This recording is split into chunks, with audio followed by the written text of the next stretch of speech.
Hello friends, welcome to the success master. তোমরা সবাই কেমন আছো? আশা রাখছি সবাই খুব ভালো আছো। আমি সুস্মিতা। আমি আজকে তোমাদের জন্য সোশ্যাল অ্যান্ড পলিটিক্যাল লাইফ থেকে খুবই গুরুত্বপূর্ণ একটা ক্লাস নিয়ে এসেছি। আজকে ক্লাসে এক্সিকিউটিভ শাসন বিভাগ থেকে ডিসকাস প্রথমে আমরা কনসেপ্ট দেখে নেব, তারপর আমরা কোশ্চেন আনসার প্র্যাকটিস করে নেব। খুবই গুরুত্বপূর্ণ ক্লাস, তো তোমরা স্কিপ না করে মনোযোগ সহকারে ক্লাসটা দেখতে থাকো। ওকে, সো আমরা যখন গভর্নমেন্ট চ্যাপ্টারটা সরকার চ্যাপ্টারটা পড়েছিলাম তখনই সেখানে দেখেছিলাম সরকারি বিভাগকে তিন ভাগে ভাগ করা যায়। কি কি? আইন বিভাগ, শাসন বিভাগ আর বিচার বিভাগ। তো আইন বিভাগ নিয়ে আমি আগেই ক্লাস দিয়েছি, আর আজকে হলো শাসন বিভাগ, এবং নেক্সট ক্লাসে আমি বিচার বিভাগ নিয়েও ডিসকাস করব। তো আজকে আমরা মেনলি যেটা দেখব সেটা হলো শাসন বিভাগ, অর্থাৎ এক্সিকিউটিভের যে পার্টটা রয়েছে সেই পার্টটা আমরা দেখব। প্রথমে কনসেপ্ট একদম ডিটেলসে তোমাদের সামনে আমি প্রেজেন্ট করার চেষ্টা করব, তারপর আমরা কোশ্চেন আনসার প্র্যাকটিস করে নেব। তোমরা জাস্ট একটু ধৈর্য সহকারে মনোযোগ সহকারে ক্লাসটা স্কিপ না করে লাস্ট পর্যন্ত দেখতে থাকো। এখন তাহলে আমি ক্লাসটা শুরু করছি। সো প্রথমে রয়েছে শাসন বিভাগের যে চ্যাপ্টারে প্রথমেই রাষ্ট্রবিজ্ঞানের দৃষ্টিভঙ্গিতে শাসন বিভাগ বলতে সেই গুরুত্বপূর্ণ বিভাগকে বোঝায় যে বিভাগ দেশের গুরুত্বপূর্ণ সিদ্ধান্ত গ্রহণ করে, নীতি নির্ধারণ এবং তদারকিকরণ ইত্যাদি কাজগুলি রাষ্ট্রপতি, প্রধানমন্ত্রী ও তার মন্ত্রিসভায় শুধু নন, সরকারি রাষ্ট্র কর্তৃক বা আমলাদের দ্বারা সম্পাদিত হয়ে থাকে। এক কথায় বলা হয় শাসন বা প্রশাসনিক বিভাগ। তো রাষ্ট্রবিজ্ঞানের দৃষ্টিভঙ্গিতে শাসন বিভাগ কোনটাকে বোঝায়? শাসন বিভাগ বলতে সেই গুরুত্বপূর্ণ একটা বিভাগকে বোঝায় যেটা যে বিভাগে দেশের যে গুরুত্বপূর্ণ যে সিদ্ধান্তগুলি রয়েছে সেই সিদ্ধান্তগুলি গ্রহণ করে, নীতিগুলি নির্ধারণ করে থাকে এবং তদারকিকরণও যে ইত্যাদি কাজগুলি করে থাকে। কাজগুলি রাষ্ট্রপতি, প্রধানমন্ত্রী ও তার যে মন্ত্রিসভায় শুধু নন, সরকার, রাষ্ট্র কর্তৃক বা যারা আমলারা রয়েছে তাদের দ্বারাও এই কাজগুলি সম্পাদিত হয়ে থাকে। এক কথা বলা হয় শাসন বা প্রশাসনিক বিভাগ। এটাই হলো যে শাসন বিভাগের যে মেইনলি কনসেপ্টটা, খুব সহজভাবে বলতে গেলে এই যে শাসন বিভাগটা রয়েছে এটা হলো খুবই গুরুত্বপূর্ণ একটা বিভাগ। আর এই বিভাগের ক্ষেত্রে এই বিভাগের মধ্যে দেশের যত গুরুত্বপূর্ণ সিদ্ধান্ত নেওয়া হয় সেই সিদ্ধান্তগুলি গ্রহণ করা হয়, নীতিগুলি নির্ধারণ করা হয় বা তদারকিকরণ ইত্যাদি ইত্যাদি কাজগুলি সম্পাদন হয়ে থাকে। আর এই যে কাজগুলি রয়েছে এগুলি রাষ্ট্রপতি, প্রধানমন্ত্রী বা অন্যান্য যে মন্ত্রিসভা তারা তো আছেই, তারা ছাড়াও আরও যে সরকার যে রাষ্ট্র কর্তৃক বা যে আমলারা রয়েছে, যে এমপ্লয়িরা রয়েছে তাদের দ্বারাও কিন্তু এই কাজগুলি সম্পাদন হয়ে থাকে। আর এক কথায় বলতে গেলে, সিম্পলি বলতে গেলে, শাসন বা প্রশাসনিক বিভাগ হলো এটা। ওকে, সো দেখো, অভ্যন্তরীণ শান্তি শৃঙ্খলা বজায় রাখা যে কি? অভ্যন্তরীণ শান্তি শৃঙ্খলা বজায় রাখা হলো যে শাসন বিভাগের একটা কাজ আমরা বলতে পারি। নেক্সট হলো পররাষ্ট্র সংক্রান্ত কার্য, প্রতিরক্ষা সংক্রান্ত কার্য, অর্থনৈতিক কার্য, আইন বিষয়ক কার্য, বিচার বিষয়ক কার্য, তারপর রয়েছে জনস্বার্থ, শিক্ষা, পরিবহন সহ সেবামূলক কার্য। এগুলি হলো শাসন বিভাগে যে কাজগুলি রয়েছে সেগুলি, যেরকম অভ্যন্তরীণ শান্তি শৃঙ্খলা বজায় রাখা, তারপর পররাষ্ট্র সংক্রান্ত যে কাজগুলি রয়েছে সেই কাজগুলি, প্রতিরক্ষার জন্য যে সংক্রান্ত কাজ রয়েছে, অর্থনৈতিক কাজ রয়েছে বা আইন বিষয়ক যে কাজগুলি রয়েছে, বিচার বিষয়ক কাজ রয়েছে, জনস্বার্থের জন্য কাজ, শিক্ষা, পরিবহন, সেবামূলক যে কাজগুলি রয়েছে, সবগুলি হলো শাসন বিভাগের কার্যাবলী। ওকে, সো আশা করি পার্টটা তোমরা বুঝতে পেরেছো। নেক্সট রয়েছে গঠন ও কার্যাবলী ভিত্তিতে শাসন বিভাগকে দুটি ভাগে ভাগ করা যায়। যে গঠন ও কার্যাবলী ভিত্তিতে শাসন বিভাগকে কয় ভাগে ভাগ করা যায়? দুই ভাগে ভাগ করা যায়। আর সেগুলি হলো শাসন বিভাগের রাজনৈতিক অংশ আর একটা শাসন বিভাগের অরাজনৈতিক অংশ। শাসন বিভাগের দুইটা ভাগে ভাগ করা যায়। একটা হলো শাসন বিভাগের যে রাজনৈতিক অংশটা রয়েছে, আর আরেকটা হলো যে অরাজনৈতিক অংশটা রয়েছে সেটা। শাসন বিভাগের রাজনৈতিক অংশ, তো প্রথমে আমরা দেখে নিই যে 1 নাম্বারটা শাসন বিভাগের রাজনৈতিক অংশ। শাসন বিভাগের রাজনৈতিক অংশটি নির্দিষ্ট সময়ের জন্য নির্বাচিত হয়। শাসন বিভাগের রাজনৈতিক অংশটি সেটি নির্দিষ্ট সময়ের জন্য নির্বাচিত হয় এবং সম্পাদিত কার্যাবলীর জন্য জনগণের নিকট প্রত্যক্ষভাবে অথবা পরোক্ষভাবে দায়িত্বশীল থাকে। যে শাসন বিভাগের যে রাজনৈতিক অংশটি সেটি নির্দিষ্ট সময়ের জন্য নির্বাচিত হয় এবং সম্পাদিত কার্যাবলীর জন্য জনগণের কাছে প্রত্যক্ষভাবে অথবা পরোক্ষভাবেও দায়িত্বশীল থাকে। রাষ্ট্রপতি, প্রধানমন্ত্রী প্রমুখ হলেন শাসন বিভাগের রাজনৈতিক অংশ, যার রাষ্ট্রপতি রয়েছে, প্রমুখ প্রধানমন্ত্রী রয়েছে, এরকম তারা হলেন কি, তারা হলেন সেই শাসন বিভাগের যে রাজনৈতিক অংশ রয়েছে সেই অংশেরই পার্ট। তো এটা গেল শাসন বিভাগের রাজনৈতিক অংশ। নেক্সট আমরা দেখে নেব শাসন বিভাগের অরাজনৈতিক অংশ। প্রশাসনের কার্যে স্থায়ীভাবে নিযুক্ত কর্মচারীদের শাসন বিভাগের অরাজনৈতিক অংশ বলা হয়। যে প্রশাসনের কাজের ক্ষেত্রে যে স্থায়ীভাবে যারা নিযুক্ত রয়েছে যে কর্মচারীরা, তাদেরকে শাসন বিভাগের অরাজনৈতিক অংশ বলা হয়। এরা রাষ্ট্র কর্তৃক বা আমলা নামে পরিচিত। তারা কি? তারা রাষ্ট্র কর্তৃক বা আমলা নামে পরিচিত। প্রশাসনের সঙ্গে যুক্ত সমস্ত আমলা বা কর্মচারীবৃন্দ প্রমুখ হলেন শাসন বিভাগের অরাজনৈতিক অংশ। মানে আমরা সিম্পলভাবে বুঝতে পারি শাসন বিভাগে যে দুইটা ভাগে ভাগ করা হয়েছে, একটা রাজনৈতিক আর একটা অরাজনৈতিক। রাজনৈতিক কোনগুলো? রাজনৈতিক হলো যেরকম ধরো প্রধানমন্ত্রী, রাষ্ট্রপতি, তারা হলো রাজনৈতিকের যে অংশ।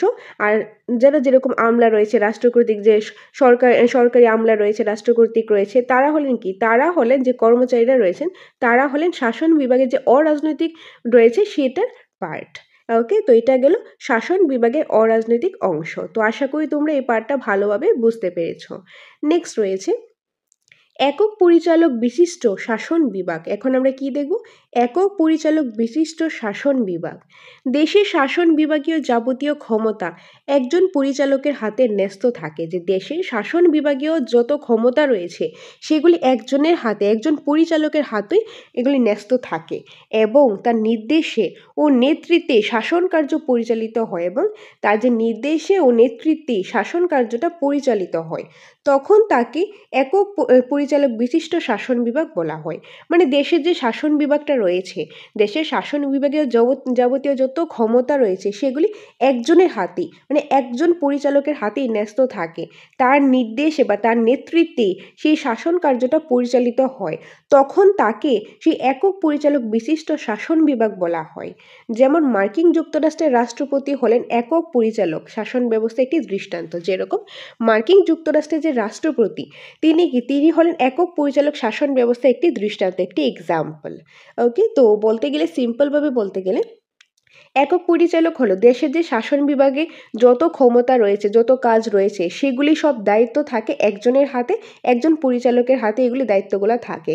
আর এই যে একজন পরিচালক থাকে, তার নির্দেশে বা তার নেতৃত্বে অন্যান্য কাজগুলি, শাসন বিভাগের অন্যান্য যে কাজগুলি রয়েছে সেগুলি পরিচালিত হয়। আর যেহেতু একজনই সবগুলি সুপারভাইজ করে, তার নির্দেশে সব কিছু হয়ে থাকে, তো একে বলা হয় একক পরিচালক বিশিষ্ট শাসন বিভাগ। আর একটা এক্সাম্পল হলো মার্কিন যুক্তরাষ্ট্রের যে রাষ্ট্রপতি, তিনি হলেন একক পরিচালক শাসনের ব্যবস্থার একটি এক্সাম্পল। ওকে, সো এখন দেখব বহু পরিচালক বা যৌথ শাসক। তো বহু পরিচালক বা যৌথ শাসকটা কি দেখে নাও। কোনো দেশের শাসন বিভাগের যাবতীয় কার্য একজন ব্যক্তির পরিবর্তে সমক্ষমতা সম্পন্ন বহুজন ব্যক্তিকে নিয়ে গঠিত কোনো সংস্থার উপর ন্যস্ত থাকলে তাকে বহু পরিচালক বিশিষ্ট বা যৌথ শাসক বলে। বহু পরিচালক বিশিষ্ট শাসন বিভাগ বর্তমানে সুইজারল্যান্ডে দেখা যায়।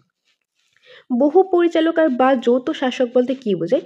কোনো দেশে যে শাসন বিভাগের যত কাজকর্ম রয়েছে এই সবগুলির দায়িত্ব একজনকে না দিয়ে, বরং যে সমসম্পন্নতা, যাদের ক্ষমতা রয়েছে, এই ক্ষমতা সম্পন্ন বহুজন ব্যক্তির কাছে যে কাজগুলি রয়েছে সেগুলি ভাগ করে দিয়ে দেয়। মানে সবাই কি, মানে অনেকজন রয়েছে, শুধু একজনের উপর সব দায়িত্ব দেয়নি, বহুজনের উপর দায়িত্বগুলো দেওয়া হয়েছে, তারা ভাগ ভাগ করে নিয়েছে। তো এই ধরনের যে মানে শাসকটা রয়েছে, এটাকে বলা হয় বহু পরিচালক বিশিষ্ট বা যৌথ শাসক।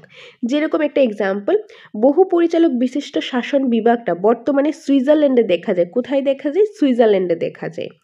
ওকে, তো একক পরিচালক হলো এক কথায় বলতে গেলে একজনের উপর সব দায়িত্ব থাকে, তিনি সব তার নির্দেশে, তার নেতৃত্বে সব কার্য, শাসন কার্যের সব কার্য হয়ে থাকে, তাকে একক পরিচালক বিশিষ্ট বলা হয়। এক্সাম্পল, মার্কিন যুক্তরাষ্ট্রের রাষ্ট্রপতি হলেন একক পরিচালক শাসন ব্যবস্থা, একটি এক্সাম্পল। আর বহু পরিচালক বা যৌথ শাসক হলো যে যত শাসন বিভাগের যত কাজকর্ম আছে একজনের উপর নয়, বরং বহু ব্যক্তির উপর এই কাজগুলি দেওয়া হয়, দায়িত্বগুলি দেওয়া হয়, আর সবাই মিলে কাজটা কমপ্লিট করে, ওইটা হলো বহু পরিচালক বিশিষ্ট বা যৌথ শাসক বলা হয়। এক্সাম্পল হলো বর্তমানে সুইজারল্যান্ডে এরকম বহু পরিচালক বিশিষ্ট শাসন বিভাগ দেখা যায়। ওকে, তো যদি আসে যে একক পরিচালক কি বা বহু পরিচালক কি, তাহলে আশা করি আনসার করতে পারবে। বা এরকমও আসতে পারে যে একক পরিচালক বিশিষ্ট শাসন বিভাগ কোথায় দেখা যায়, তখন আমরা লিখতে পারি মার্কিন যুক্তরাষ্ট্র। বা বহু পরিচালক যে বা যৌথ শাসক যে শাসন বিভাগটা রয়েছে সেটা কোথায় দেখা যায়, সুইজারল্যান্ডে দেখা যায়। এখান থেকেও আসতে পারে। তো বিভিন্ন জায়গা থেকে কোশ্চেন আসতে পারে, আমাদের সবটাই জানতে লাগবে। তো আশা করি তোমরা এই পার্টটা খুব ভালোভাবে বুঝতে পেরেছো, খুবই ইম্পর্টেন্ট একটা পার্ট। নেক্সট পার্টে আমরা যেটা দেখে নেব সেটা হলো ভারতে একক পরিচালক ও বহু পরিচালক বিশিষ্ট শাসন ব্যবস্থার সংমিশ্রণ দেখা যায়। আমাদের ভারতবর্ষে, আমাদের প্রিয় ভারতবর্ষে একক পরিচালক আর বহু পরিচালক বিশিষ্ট মানে দুইটারই মিক্সড দেখা যায়। দুইটারই মিক্সড ব্যবস্থাটা আমাদের এই শাসন ব্যবস্থার মধ্যে দেখা যায়। সংসদীয় শাসন ব্যবস্থায় দুই ধরনের শাসক দেখা যায়। একটা হলো নাম সর্বস্ব শাসক, অন্যটা হলো প্রকৃত শাসক। মানে ভারতবর্ষের মধ্যে একক পরিচালকও রয়েছে, বহু পরিচালক বিশিষ্টও রয়েছে, দুইটার মিক্সড রয়েছে। আর সংসদীয় শাসন ব্যবস্থায় দুই ধরনের শাসক দেখা যায়। একটা হলো নাম সর্বস্ব আর একটা হলো প্রকৃত শাসক। তো প্রথমে দেখিনি নাম সর্বস্ব শাসক। নাম সর্বস্ব শাসকের আন্ডারে আসবে তথ্যগতভাবে যিনি শাসন বিভাগে প্রধান অথচ বাস্তবে তিনি শাসন পরিচালনা করে না, তাকে নাম সর্বস্ব শাসক বলে। মানে তথ্যগতভাবে তিনি শাসন বিভাগের প্রধান তো ঠিক, অ্যাকচুয়ালি মেইন তো ঠিক আছে, কিন্তু অ্যাকচুয়ালি রিয়েলে মানে বাস্তবে তিনি কোনো কাজই করেন না, কোনো শাসনই তিনি পরিচালনা করেন না, তিনি মাত্র নামের জন্য আছেন। নাম, তাকেই বলা হয় নাম সর্বস্ব শাসক। উদাহরণে দেখো, উদাহরণে হলো ভারতের রাষ্ট্রপতি। ভারতের রাষ্ট্রপতিকে কিন্তু নাম সর্বস্ব শাসক বলা হয়, মানে তিনি নামের জন্য তো আছে, মানে শাসন বিভাগের প্রধান তো ঠিক আছে, কিন্তু অ্যাকচুয়ালি অন্যান্য কোনো শাসন কার্যগুলো পরিচালনা করে না। তো তিনি হলেন কি, ভারতের রাষ্ট্রপতি হলেন নাম সর্বস্ব শাসক। এবং ব্রিটেনের রাজা বা রানী নাম সর্বস্ব শাসকের শ্রেষ্ঠ উদাহরণ। যে ব্রিটেনের রাজা বা রানী যারা রয়েছে তারাও কি নাম সর্বস্ব শাসকের শ্রেষ্ঠ উদাহরণ। তো এটা গেল নাম সর্বস্ব শাসক। তারপর আমরা দেখে নেব প্রকৃত শাসক। প্রকৃত শাসক কি, যে শাসন ব্যবস্থায় শাসক আনুষ্ঠানিক বা সাংবিধানিক রাষ্ট্রপ্রধান না হয়েও প্রকৃতপক্ষে শাসন কার্য পরিচালনা করেন এবং বাস্তবে শাসন ক্ষমতা ভোগ করেন, তাকে প্রকৃত শাসক বলে। মানে প্রকৃত শাসক হলো এই যে নাম সর্বস্ব শাসক একদম উল্টা, যে সাংবিধানিক রাষ্ট্রপ্রধান না হলেও প্রকৃতপক্ষে অ্যাকচুয়াল কাজটা তিনিই করেন, প্রকৃতপক্ষে শাসন কার্যটা পরিচালনা তিনিই করেন, তাকেই বাস্তবে শাসন ক্ষমতাটা ভোগ করেন তিনি, তাকেই বলা হয় প্রকৃত শাসক। যেরকম এক্সাম্পল, ভারতের প্রধানমন্ত্রী হলেন একজন প্রকৃত শাসক।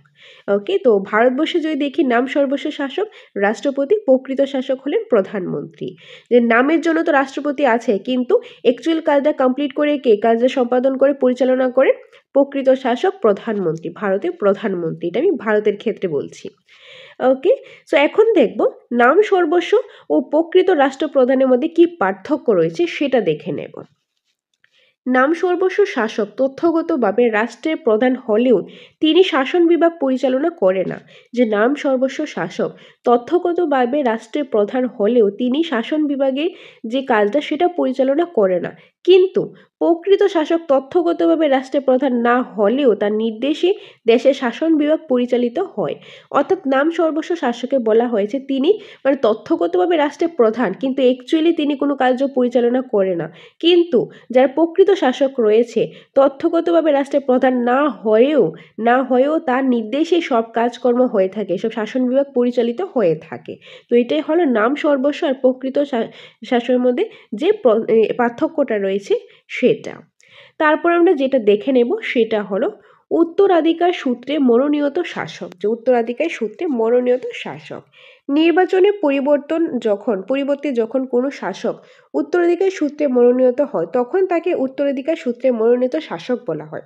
মানে নির্বাচন না হয়ে নির্বাচনের পরিবর্তে কি করা হয়, যে কোনো শাসককে যে উত্তরাধিকার সূত্রে, ধরো তার ছেলে মানে একজনের ছেলেকে মন্ত্রী বানানো হলো, এরকম উত্তরাধিকার সূত্রে, বা ধরো এরকম হতে পারে তার কোনো চেনা জানা আছে, তার রাইট হ্যান্ড আছে, তাকে এখন বানানো হলো, এরকম জাস্ট এন এক্সাম্পল। তো নির্বাচন না করে যে উত্তরাধিকার সূত্রে কোনো কাউকে মনোনীত করা হলো, তখন তাকে সেই উত্তরাধিকার সূত্রে মনোনীত শাসক বলা হয়। উদাহরণ, ব্রিটেনের রাজা বা রানী হলেন একজন উত্তরাধিকার সূত্রে মনোনীত শাসক। যে ব্রিটেনের রাজা বা রানী হলেন একজন উত্তরাধিকার সূত্রে মনোনীত শাসক। এখন দেখব নির্বাচিত শাসক। নির্বাচিত শাসক হলো সাধারণভাবে গণতান্ত্রিক রাষ্ট্রসমূহের সর্বোচ্চ শাসক। সহশাসন বিভাগের রাজনৈতিক অংশ প্রত্যক্ষ ও পরোক্ষভাবে নির্বাচনের মাধ্যমে ক্ষমতা আসীন হয় তাকে বলা হয় নির্বাচিত শাসক। মানে সাধারণভাবে গণতান্ত্রিক রাষ্ট্রসমূহের সর্বোচ্চ শাসক সহশাসন বিভাগের রাজনৈতিক অংশ প্রত্যক্ষ ও পরোক্ষভাবে নির্বাচনের মাধ্যমে, যারা নির্বাচনের মাধ্যমে ক্ষমতায় আসে তাদের বলা হয় নির্বাচিত শাসক। ওকে, যাদের উত্তরাধিকার সূত্রে মনোনীত করা হয় তাদের বলা হয় উত্তরাধিকার সূত্রে মনোনীত শাসক, আর যারা নির্বাচনের মাধ্যমে নির্বাচিত হয় তাদের বলা হয় নির্বাচিত শাসক। উদাহরণ হলো ভারত ও মার্কিন যুক্তরাষ্ট্রের রাষ্ট্রপতি হলেন একজন নির্বাচিত শাসক। তো এটা গেল উত্তরাধিকার সূত্রে মনোনীত শাসক, আর এটা হলো নির্বাচিত শাসক। নেক্সট রয়েছে বংশানুক্রমিক শাসক ও নির্বাচিত শাসকের মধ্যে পার্থক্য। যে বংশানুক্রমিক বা উত্তরাধিকার বলতে পারি শাসক ও নির্বাচিত শাসকের মধ্যে কি পার্থক্য রয়েছে। বংশানুক্রমিক শাসক উত্তরাধিকার সূত্রে শাসক পদে মনোনীত হন, যেমন ব্রিটেনের রাজা বা রানী। অন্যদিকে নির্বাচিত শাসকগণ নির্বাচনের মাধ্যমে শাসক পদে নির্বাচিত হন, যেমন সংসদীয় শাসন ব্যবস্থায় মন্ত্রীবর্গ শাসন বিভাগের পক্ষে প্রতিরক্ষা দপ্তর যুদ্ধ ও প্রতিরক্ষা দায়িত্ব পালন করে। মানে দুইটার মধ্যে সিম্পলভাবে এক্সাম্পল দিলে আমি বুঝতে পারি। যেরকম ধরো বংশানুক্রমিকে যে উত্তরাধিকার সূত্রে শাসক মানে সূত্রে শাসক পদে মনোনীত করা হয়, আর নির্বাচনের মাধ্যমে যে নির্বাচিত হয় তাদের বলা হয় নির্বাচিত শাসক। এটাই হলো দুইটার মধ্যে যে মেইন ডিফারেন্সটা, আর এখানে একটা এক্সাম্পলও দেওয়া রয়েছে। নেক্সট দেখে নেব স্থায়ী প্রশাসক। রাষ্ট্রের প্রশাসনিক কার্যে প্রতিযোগিতামূলক পরীক্ষার মাধ্যমে স্থায়ীভাবে নিযুক্ত অরাজনৈতিক কর্মচারীদের স্থায়ী প্রশাসক বলা হয়। যারা অরাজনৈতিক কর্মচারী, যারা কর্মচারী রয়েছে তাদেরকে মানে রাষ্ট্রের প্রশাসনিক কার্যে প্রতিযোগিতামূলক যে পরীক্ষা, যে কম্পিটিটিভ এক্সাম রয়েছে, এই কম্পিটিটিভ এক্সামের মাধ্যমে, এই যে প্রতিযোগিতামূলক পরীক্ষার মাধ্যমে তাদেরকে পার্মানেন্টলি অ্যাপয়েন্ট করা হয় তাদেরকে অরাজনৈতিক কর্মচারীদের স্থায়ী প্রশাসক বলা হয়। যারা মানে স্থায়ীভাবে পার্মানেন্টলি যে কম্পিটিটিভ পরীক্ষার মাধ্যমে পার্মানেন্টলি যাদের অ্যাপয়েন্ট করা হয়, নিযুক্ত করা হয় অরাজনৈতিক কর্মচারীরা, তাদেরকে স্থায়ী প্রশাসক বলা হয়। কাদের বলা হয়? স্থায়ী প্রশাসকই বলা হয়। এই যে যারা পার্মানেন্টলি প্রতিযোগিতামূলক পরীক্ষার মাধ্যমে পার্মানেন্টলি অ্যাপয়েন্ট হয় তাদেরই বলা হয় স্থায়ী প্রশাসক। এখন রয়েছে দেখো অস্থায়ী প্রশাসক। অস্থায়ী প্রশাসক কাদের বলা হয়? অস্থায়ী প্রশাসক বলতে শাসন বিভাগের রাজনৈতিক অংশকে বোঝায়। মানে শাসন বিভাগের যে রাজনৈতিক অংশ রয়েছে সেই পার্টটাকে বোঝায় কি অস্থায়ী প্রশাসক। যারা জনগণের ভোটের মাধ্যমে শাসন কার্যে অস্থায়ীভাবে নিযুক্ত হন। মানে আগেটা কি পড়েছি আমরা? স্থায়ী প্রশাসক। স্থায়ী প্রশাসক হলো ধরো এখন তোমরা টেটের জন্য প্রিপারেশন করছো, তোমরা টেট দেবে। যখন টেট দিলে কম্পিটিটিভ এক্সাম হচ্ছে, টেট হচ্ছে একটা কম্পিটিটিভ এক্সাম, প্রতিযোগিতামূলক পরীক্ষা। তো এটার মাধ্যমে তোমরা পাশ করলে জব পাবে, তখন কি এটা একটা মানে পার্মানেন্টলি তোমাদেরকে কিন্তু অ্যাপয়েন্ট করা হবে। তো তোমাদের কি বলা হবে? এমপ্লয়ি বলা হবে, যে আমলা বলতে পারি, কর্মচারী। তো সেটা হলো কি স্থায়ী প্রশাসক। অন্যদিকে যে এক্সাম্পল নিতে পারি যারা অস্থায়ী প্রশাসক কাদের বলা হয়? যে শাসন বিভাগে যে রাজনৈতিক অংশকে বোঝায়। মানে যারা রাজনীতির সাথে যুক্ত রয়েছে, যারা জনগণের ভোটের মাধ্যমে তাদেরকে নির্বাচিত করা হয়, যে নির্বাচন করা হয়, তাদেরকে বলা হয় শাসন কাজে অস্থায়ীভাবে নিযুক্ত হয়, তাদেরই অস্থায়ী প্রশাসক বলা হয়। তো এইটাই হলো যে স্থায়ী বা অস্থায়ী প্রশাসকটা। এখন এই স্থায়ী আর অস্থায়ী প্রশাসকের মধ্যে ডিফারেন্সটা কি সেটা দেখিনি। এগুলির কনসেপ্টটা বুঝলে তোমরা ডেফিনেশনটা, তার পার্থক্যটাও ডিফারেন্সটাও ভালোভাবে বুঝতে পারবে।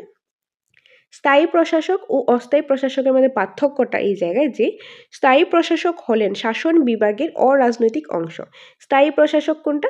স্থায়ী প্রশাসক হয়েছে শাসন বিভাগের অরাজনৈতিক যে অংশটা সেটা, আর অস্থায়ী প্রশাসক হলেন শাসন বিভাগের রাজনৈতিক অংশ। যে অরাজনৈতিকের অংশটা হলো স্থায়ী প্রশাসক, আর রাজনৈতিক অংশটা হলো অস্থায়ী প্রশাসক। এখন রয়েছে দেখো রাষ্ট্রকর্তৃক বা আমলা।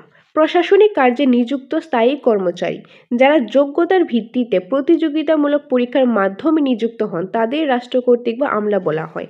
মানে যারা প্রশাসনিক কাজের সাথে স্থায়ীভাবে মানে পার্মানেন্টলি যে কর্মচারী রয়েছে তারা, যারা তাদের নিজের যোগ্যতার ভিত্তিতে, তারা তাদের স্কিলের জন্য, তাদের যোগ্যতার জন্য, তাদের যে দক্ষতার জন্য তারা যে প্রতিযোগিতা পরীক্ষার মাধ্যমে মানে কম্পিটিটিভ এক্সামের মাধ্যমে তাদের নিযুক্ত হন, তাদেরকে অ্যাপয়েন্ট করা হয়, তাদেরকেই রাষ্ট্র কর্তৃক বা আমলা বলা হয়, এমপ্লয়ি বলা হয়। লাল ফিতার বাঁধন প্রশাসন তথা সরকারি কাজে দীর্ঘসূত্রিতাকে লাল ফিতার বাঁধন বলা হয়। রাষ্ট্রে প্রশাসনিক কাজে নিযুক্ত আমলাদের রাষ্ট্র কর্তৃক প্রভৃতি নামে অভিহিত করা হয়। আমলাতন্ত্র কি? রাষ্ট্রের প্রশাসনিক কার্যে নিযুক্ত আমলাদের দ্বারা পরিচালিত প্রশাসনিক ব্যবস্থাকে আমলাতন্ত্র বলা হয়। রাষ্ট্রের যে প্রশাসনিক কার্য রয়েছে সেই প্রশাসনিক কার্যের ক্ষেত্রে কিছু আমলাদের নিযুক্ত করা হয়, তাদের দ্বারা পরিচালিত হয় সেই প্রশাসনিক ব্যবস্থাটা। আর সেই প্রশাসনিক যে ব্যবস্থাগুলি রয়েছে সেটাকে বলা হয় আমলাতন্ত্র। সেটাকে কি বলা হয়? আমলাতন্ত্র। আমলাতন্ত্র দুইটি প্রধান বৈশিষ্ট্য রয়েছে। উদারনৈতিক গণতন্ত্রে আমলাতন্ত্রের কয়েকটি উল্লেখযোগ্য বৈশিষ্ট্য লক্ষ্য করা যায়, আর সেগুলি হলো 1 নম্বর প্রশাসনিক কার্যের নিরবচ্ছিন্নতা রক্ষা করা, যে প্রশাসনিক কাজের নিরবচ্ছিন্নতা রক্ষা করা, এবং 2 নম্বরে রয়েছে নিরপেক্ষভাবে প্রশাসনিক কার্যাদি সম্পাদন করা, যে নিরপেক্ষভাবে প্রশাসনিক যে কাজগুলি রয়েছে সেই কাজগুলি সম্পাদন করা। এইটা হলো আমলাতন্ত্রের দুইটি প্রধান বৈশিষ্ট্য। এরপর আমরা দেখব আমলাদের দুইটি কাজ। আমলাদের যারা এমপ্লয়ি রয়েছে তাদের দুইটি কাজ। আমলাদের গুরুত্বপূর্ণ দুইটি কাজ হলো 1 নম্বর দেশের শাসন ব্যবস্থার মধ্যে ধারাবাহিকতা বজায় রাখা। দেশের যে শাসন ব্যবস্থা রয়েছে সেটার মধ্যে ধারাবাহিকতাটা বজায় রাখা। 2 নম্বর সরকার নীতি ও কর্মসূচিকে বাস্তবায়িত করা, যে সরকার নীতি ও কর্মসূচিগুলি রয়েছে সেগুলিকে বাস্তবায়িত করা, যে নীতিগুলি যে প্রিন্সিপালসগুলি রয়েছে, যে কর্মসূচিগুলি যে কাজগুলি রয়েছে সেগুলিকে বাস্তবায়িত করা, এগুলি হলো আমলাদের কাজ। Okay, very very important part. Next রয়েছে কোশ্চেন আনসার। এখন আমরা কি দেখব? Question answer. প্রথমে আমরা কনসেপ্ট ক্লাসটা একদম ডিটেলসে দেখে নিয়েছি, এখন আমরা কি দেখব? প্রশ্নোত্তর নিয়ে আলোচনা করব। আর এটা আলোচনা করার আগে তোমাদের বলে দিই, আমাদের কোচিং সেন্টার দ্য সাকসেস মাস্টারে নোটস অ্যাভেলেবেল রয়েছে, একদম নিউ আপডেটেড ভার্সনের নোটস রয়েছে। তোমাদের কারোর হার্ড কপি নোটসের প্রয়োজন হলে তোমরা আমাদের সাথে যোগাযোগ করতে পারো স্ক্রিনে দেওয়া নাম্বারে। আর যারাই আমাদের এখান থেকে নোটস নেবে তোমাদের জন্য থাকবে স্পেশাল অনলাইন মক টেস্ট দেওয়ার সুযোগ। আর যদি চাও আলাদাভাবে তোমাদের মক টেস্টের প্রয়োজন, তোমরা মক টেস্ট দেবে, সেটাও আমাদের এখানে অ্যাভেলেবেল রয়েছে। ক্লাস করতে চাইলে ক্লাসও করতে পারো। ট্যাট রিলেটেড যেটাই প্রয়োজন সেটা আমাদের এখানে অ্যাভেলেবেল রয়েছে, সেটার জন্য তোমরা এই স্ক্রিনে দেওয়ার নাম্বারে যোগাযোগ করতে পারো। এখন আসি কোশ্চেন আনসারে। ফার্স্ট ওয়ান, ভারতের রাষ্ট্রপ্রধান হলেন রাষ্ট্রপতি। ভারতের শাসন বিভাগের নাম সর্বস্ব শাসক হলেন রাষ্ট্রপতি। আর যদি বলে প্রকৃত শাসক হলেন তখন হয়ে যাবে প্রধানমন্ত্রী। সরকারের কোন শাখা অর্ডিন্যান্স জারি করতে পারে? শাসন বিভাগ অর্ডিন্যান্স জারি করতে পারে। সরকারের কয়টি শাখা রয়েছে? 3টি। শাসন বিভাগ, আইন বিভাগ, বিচার বিভাগ। তো শাসন বিভাগ যেটা রয়েছে সেই বিভাগটা, সেই শাখাটা অর্ডিন্যান্স জারি করতে পারে। 4 নম্বরে রয়েছে পার্লামেন্টের অধিবেশন আহ্বান করেন রাষ্ট্রপতি। পার্লামেন্টে অধিবেশন আহ্বান করেন রাষ্ট্রপতি। রাজ্যসভায় সভাপতিত্ব করেন উপরাষ্ট্রপতি। রাজ্যসভায় কে সভাপতিত্ব করেন? উপরাষ্ট্রপতি। রাজ্যসভায় যিনি সভাপতিত্ব করেন তার যে পদটিকে বলা হয় চেয়ারম্যান। তার পদটিকে কি বলা হয়? চেয়ারম্যান। যে রাজ্যসভার ক্ষেত্রে যিনি সভাপতিত্ব করেন সেই পদটিকে কি বলা হয়? চেয়ারম্যান বলা হয়। চেয়ারম্যানের পদ বলা হয় সেই পদটিকে, সেই পোস্টটিকে। নেক্সট রয়েছে 7 নম্বরে, দেখো পার্লামেন্টে যৌথ অধিবেশন আহ্বান করেন রাষ্ট্রপতি। ভারতের প্রথম রাষ্ট্রপতি হলেন ডক্টর রাজেন্দ্র প্রসাদ। ভারতের রাষ্ট্রপতিদের পদ প্রার্থীর ন্যূনতম বয়স হলো 35 বছর। কত? 35 বছর, 35 এজ। 10 নম্বরে রয়েছে ভারতের রাষ্ট্রপতির প্রধান পরামর্শদাতা হলেন প্রধানমন্ত্রী। ভারতের যে রাষ্ট্রপতি রয়েছেন, রাষ্ট্রপতিকে প্রধান পরামর্শদাতা কে দিয়ে থাকেন? পরামর্শ কে দিয়ে থাকেন? প্রধানমন্ত্রী। কোনো অঙ্গরাজ্যের নাম সর্বস্ব শাসক হলেন রাজ্যপাল। যে কোনো একটা অঙ্গরাজ্যে তাদের নাম সর্বস্ব শাসককে রাজ্যপাল। 12 নম্বর, অঙ্গরাজ্য প্রকৃত শাসক হলেন মুখ্যমন্ত্রী। যে অঙ্গরাজ্যগুলির প্রকৃত শাসক মুখ্যমন্ত্রী। যেরকম ভারতবর্ষে যদি দেখি আমি, নাম সর্বস্ব শাসক হলে রাষ্ট্রপতি আর প্রকৃত শাসক হলে প্রধানমন্ত্রী। আর যে অঙ্গরাজ্য রয়েছে সেই অঙ্গরাজ্যগুলি যদি নাম সর্বস্ব শাসক হয় তাহলে রাজ্যপাল, আর প্রকৃত শাসক হলে মুখ্যমন্ত্রী। 13 নম্বরে রয়েছে রাজ্যপাল প্রধান পরামর্শদাতা হলেন মুখ্যমন্ত্রী। রাজ্যপালকে প্রধান কে পরামর্শ দিয়ে থাকেন? মুখ্যমন্ত্রী। আর রাষ্ট্রপতিকে প্রধান পরামর্শ কে দিয়ে থাকে? তখন হবে প্রধানমন্ত্রী। রাজ্যপালকে নিয়োগ করেন কে? রাষ্ট্রপতি। রাজ্যপালকে কে নিয়োগ করেন? রাষ্ট্রপতি। রাজ্যের মন্ত্রীদের নিযুক্ত করেন কে? মুখ্যমন্ত্রী। রাজ্যের যে মন্ত্রী রয়েছে তাদেরকে নিযুক্ত করেন মুখ্যমন্ত্রী। নেক্সট রয়েছে রাজ্য বিধানসভা ভেঙে দিতে পারেন কে? রাজ্যপাল। রাজ্যে যে বিধানসভা রয়েছে সেটা কে ভেঙে দিতে পারেন? রাজ্যপাল ভেঙে দিতে পারেন। রাজ্য প্রশাসনের শীর্ষে রয়েছেন রাজ্যপাল। রাজ্য প্রশাসনের শীর্ষে কে রয়েছেন? রাজ্যপাল। মার্কিন যুক্তরাষ্ট্রের রাষ্ট্রপতি নির্বাচিত হন জনগণের প্রত্যক্ষ ভোটে। মার্কিন যুক্তরাষ্ট্রের যে রাষ্ট্রপতি তিনি নির্বাচিত হয় জনগণের ভোটের মাধ্যমে, জনগণের প্রত্যক্ষ ভোটের মাধ্যমে। 19 নম্বর, ব্রিটেনের রাজা অথবা রানী নির্বাচিত হন উত্তরাধিকার সূত্রে। ব্রিটেনে যে রাজা অথবা রানী তিনি নির্বাচিত হন উত্তরাধিকার সূত্রে। একক পরিচালক শাসন বিভাগের উদাহরণ হলো হিটলার। যে একক পরিচালক শাসন বিভাগের উদাহরণ কি? হিটলার। আধুনিক গণতান্ত্রিক রাষ্ট্রে একক পরিচালক শাসন বিভাগের একটি উদাহরণ হলো মার্কিন যুক্তরাষ্ট্রের রাষ্ট্রপতি। মার্কিন যুক্তরাষ্ট্রের রাষ্ট্রপতি। নেক্সট রয়েছে 22 নম্বর, বহু পরিচালিত শাসন ব্যবস্থার উদাহরণ হলো সুইজারল্যান্ডের শাসন ব্যবস্থা। বহু পরিচালিত শাসন ব্যবস্থার উদাহরণ সুইজারল্যান্ডের শাসন ব্যবস্থা। 23 নম্বরে রয়েছে শাসন বিভাগের গঠন ও কার্যাবলী ভিত্তিতে শাসন বিভাগকে ভাগ করা যায় দুইটি অংশে। শাসন বিভাগ কয়টি অংশে ভাগ করা যায়? দুইটি অংশে ভাগ করা যায়। শাসন বিভাগের পক্ষে অভ্যন্তরীণ শাসন সংক্রান্ত কার্যাবলী সম্পাদন করেন স্বরাষ্ট্র দপ্তর। কি করে? স্বরাষ্ট্র দপ্তর। 25 নম্বরে রয়েছে শাসন বিভাগের পক্ষে সামরিক কার্যাবলী সম্পাদন করেন প্রতিরক্ষা দপ্তর। প্রতিরক্ষা দপ্তর। 26 নম্বর, ব্রিটেনের রাজা রানী এবং ভারতের রাষ্ট্রপতি এবং রাজ্যপাল হলেন নাম সর্বস্ব শাসক। ব্রিটেনের রাজা রানী এবং ভারতের রাষ্ট্রপতি এবং রাজ্যপাল হলেন নাম সর্বস্ব শাসক। ওকে ফ্রেন্ডস, তো এই ছিল আজকের ক্লাসে ইম্পর্টেন্ট কোশ্চেন আনসার। প্রথমে আমরা কনসেপ্ট দেখে নিয়েছি একদম ডিটেলসে, তারপর আমরা কোশ্চেন আনসারও প্র্যাকটিস করে নিলাম। তো এই ছিল আজকের ইম্পর্টেন্ট ক্লাস। নেক্সট ক্লাস আসবে বিচার বিভাগ থেকে। বিচার বিভাগে কিছু পার্টে পার্টে ক্লাস আসবে, কারণ চ্যাপ্টারটা একটু বড়। তোমরা জাস্ট একটু ধৈর্য সহকারে ক্লাসগুলি দেখবে, তাহলে আশা করি তোমাদের অনেকটাই কাজে আসবে এক্সামের ক্ষেত্রে। কারণ এই চ্যাপ্টারগুলি থেকে কিন্তু পরীক্ষাতে কোশ্চেন কিন্তু আসতে দেখা যায়। তোমরা 2016 থেকে 2022 পর্যন্ত প্রিভিয়াস ইয়ারগুলি অ্যানালাইসিস করে দেখবে, তাহলে তোমাদের অনেকটাই ইজি লাগবে। এনিওয়ে, তোমরা দ্য সাকসেস মাস্টার কোচিং সেন্টারে যদি তোমাদের কারো নোটসের প্রয়োজন হয় তাহলে তোমরা আমাদের সাথে যোগাযোগ করতে পারো। আমাদের এখানে একদম নিউ আপডেটেড ভার্সনের নোটস অ্যাভেলেবেল রয়েছে। ট্যাট 1, ট্যাট 2, STGT সম্পূর্ণ নোটস রয়েছে। আর নোটের সাথে ফ্রি অফ কস্ট মক টেস্টও পেয়ে যাবে, অনলাইন মক টেস্ট। আর তাছাড়াও যদি মক টেস্ট দিতে চাও সেটাও অ্যাভেলেবেল রয়েছে। ক্লাস করতে চাইলে ক্লাসও করতে পারো, যার যেটা প্রয়োজন সেটা নিতে পারো আমাদের সাকসেস মাস্টার কোচিং সেন্টার থেকে।